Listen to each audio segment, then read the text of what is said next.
Hi అండి, నమస్తే. Sharada Gudimetla YouTube ఛానల్కి స్వాగతం, సుస్వాగతం. ఈరోజు నేను కర్రీ పౌడర్ ఎలా తయారు చేసుకోవాలో నేర్పిద్దామని అనుకుంటున్నాను. దానికి కావాల్సిన పదార్థాలండి: ఒక కప్పు శనగపప్పు, ఒక కప్పు మినప్పప్పు, ఒక కప్పు ధనియాలు కప్పున్నర వేసుకుంటే కూడా చాలా బాగుంటుంది. దీన్ని ధనియా కారం అని కూడా అంటారు. దీనికి కావాల్సిన ఇంకా మిరపకాయలు, ఇంకా జీలకర్ర, ఇంకా కొంచెం జస్ట్ ఆవాలు, మెంతులు. దీన్ని అందుకనే మెంతి కారం కూర అని కూడా అంటారు. ఫ్లేవర్ కోసం కొంచెం ఇంగువ. ఓకేనా? ఇప్పుడు దీన్ని తయారు చేసుకునే విధానం చూద్దామా. ఒక బాణలి పెట్టుకుందాం మనం. ఇవన్నీ కూడా ఆయిల్ వేసి మనం నీట్గా వేయించుకోవాలి. కొంచెం ఆయిల్ వేసుకుంటే చాలు. ఆయిల్ వేసుకుంటే ఏంటంటే మనం ఒక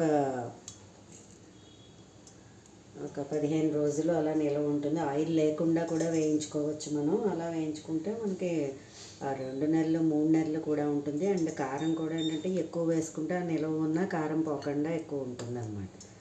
అప్పటికప్పుడు ఇన్స్టెంట్గా మనం చేసుకుని నీట్గా వాడేసుకోవచ్చు. పూర్వం అయితే అందరూ ఎప్పటికప్పుడు కూర చేసేటప్పుడు దాన్ని అలాగా వేయించుకుని వాడేవారనమాట.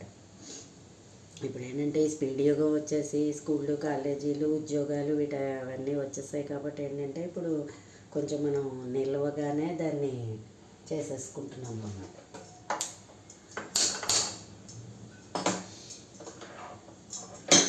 పెద్ద స్టవ్ మీద పెడదాం. స్టవ్ మీద పెడితే గమ్మున అవుతుంది. ఓకేనా? శనగపప్పు,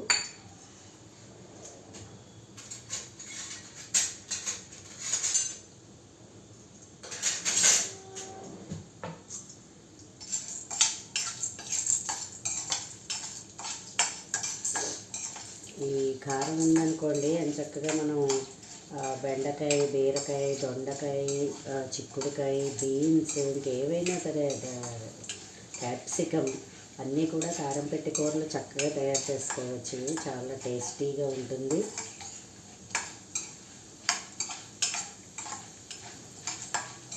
వంకాయ, బెండకాయ, బీరకాయ, దొండకాయ, ఇంకా అన్ని కూరలు ఉన్నమాట.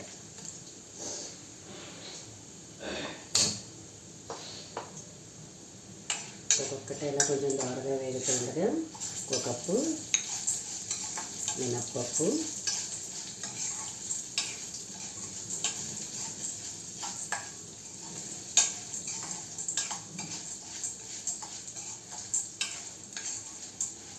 ఇదేంటంటే మనం సాంబార్లు అవి చేసుకునేటప్పుడు దాంట్లో కూడా మనం ఒక 2 స్పూన్లు వేసుకున్నామంటే మంచి టేస్టీగా ఉంటుంది. అప్పటికప్పుడు సాంబార్ పౌడర్ లేదు అని అనుకున్నా కూడా అలాగే మనం ఏ పప్పులు చేసుకున్న టమాటా పప్పు, మామిడికాయ పప్పు, ఆకుకూరల పప్పు ఏదైనా కూడా ఈ పౌడర్ని మనం నేనైతే అలా వేసుకుంటానండి. మంచి టేస్ట్ వస్తుందన్నమాట. ధనియాలు కొంచెం కప్పున్నర వేసుకుందాము. మంచిగా బాగుంటుంది. అరోమా చాలా బాగుంటుంది.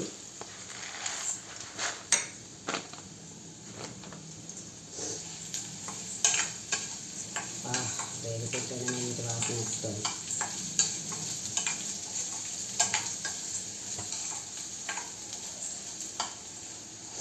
దీంట్లోనే ఒక 1/2 టీ స్పూన్ మెంతులు,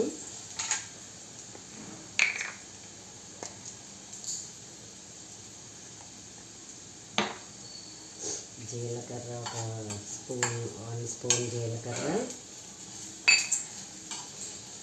కొంచెం ఆవాలు జస్ట్,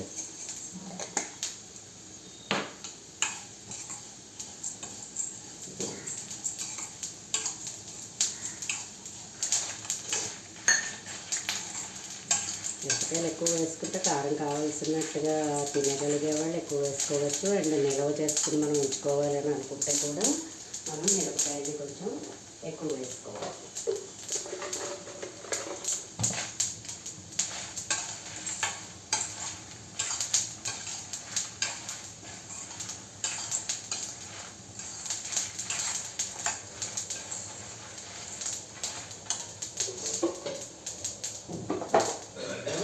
కొంచెం ఇంగువ వేసుకుందాం. ఓకేనా, మంచి వాసన వస్తుంది.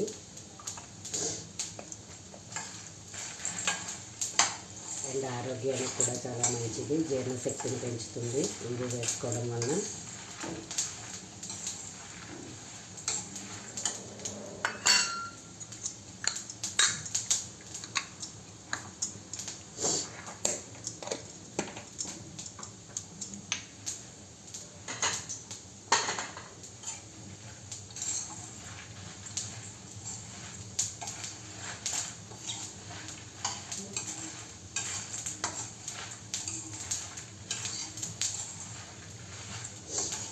స్టూడెంట్స్ అందరూ అడుగుతున్నారు, చెప్పండి ఇంకా టీచర్ గారు మీ కర్రీ పౌడర్ ఎలా చేసుకోవాలో మాకు నేర్పించండి అని అడుగుతూ ఉంటారు వాళ్ళు.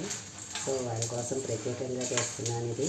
మీరందరూ కూడా నా వీడియో ఎవరైతే చూస్తున్నారో వాళ్ళందరూ కూడా ఈ కర్రీ పౌడర్ని ట్రై చేయండి, చాలా బాగుంటుంది.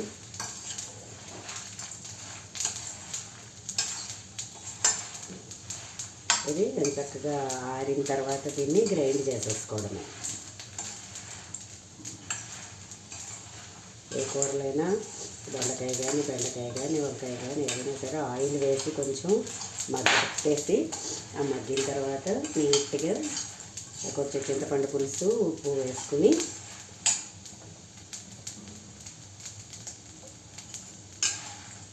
బాగా మగ్గిన తర్వాత ఈ పౌడర్ ఒక 2 స్పూన్లు వేసుకున్నామంటే సూపర్గా ఉంటుంది. చూసారా, అంతా వేగిపోయింది. ఓకేనా, సో కూరకారం ఎలా చేసుకోవాలో నేర్పిస్తున్నాను కదా, చూస్తున్నారు కదా.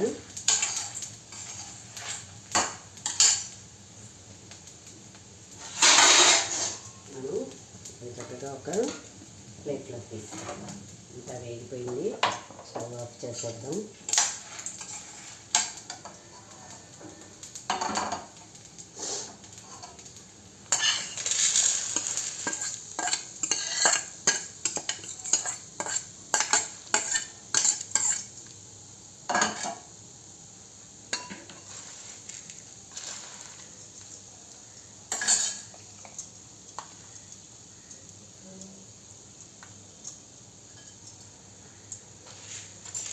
మంచి గుమగుమలాడుతుంది.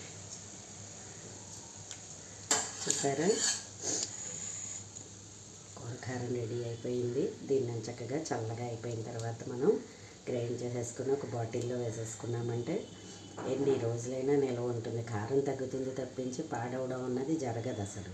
ఆయిల్ లేకుండా వేయించుకోండి మీరు ఎన్ని రోజులైనా. అలాగే మీ పిల్లలు ఏదైనా విదేశాల్లో ఉంటే కనుక చక్కగా వాళ్ళకు కూడా మనం ఆయిల్ లేకుండా ఇవన్నీ ఇలా వేయించి పౌడర్ చేసి ప్యాక్ చేసామంటే వాళ్ళకి సంవత్సరం పాటు నిల్వ ఉంటుంది. మనం అయితే ఫ్రెష్గానే వాడుకుంటాం కాబట్టి ఎప్పటికప్పుడు ఇలా ఆయిల్ వేసి వేయించుకుని కూడా దీన్ని పౌడర్ చేసుకుంటాం. మనకి కూడా ఒక నెల రోజులు, ఇలాంటి శీతాకాలం అది అయితే మనకి 2 months దాకా బాగా బాగుంటుంది. ఫ్రెండ్స్, నా వీడియో కనుక మీకు నచ్చినట్లయితే లైక్ చేయండి, సబ్స్క్రైబ్ చేయండి. మరిన్ని వీడియోస్ కోసం బెల్ ఐకాన్ని క్లిక్ చేయండి. ధన్యవాదములు.